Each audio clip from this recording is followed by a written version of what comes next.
Egy főszereplőt keresünk. Sírni kéne.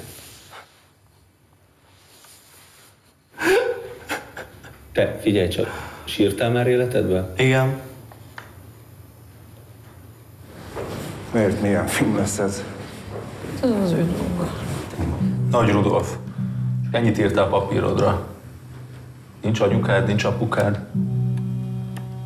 Nincs lábméreted, nincs testsúlyod, nincs lakcímed, nincs magasságod. Sírni kéne. Sírok.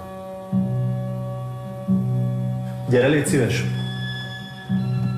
Te fényképezd a következő jelenetet. Gyere már ide, hadd csókoljanak meg!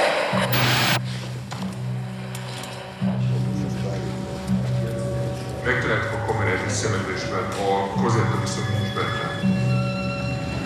Ki az apám? Nincs apád.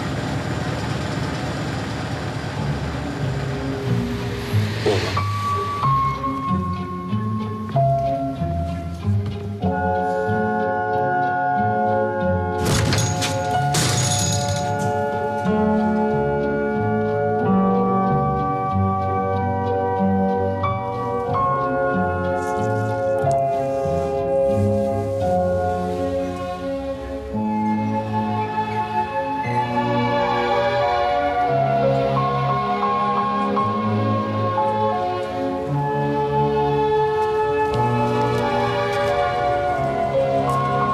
Szia, papa.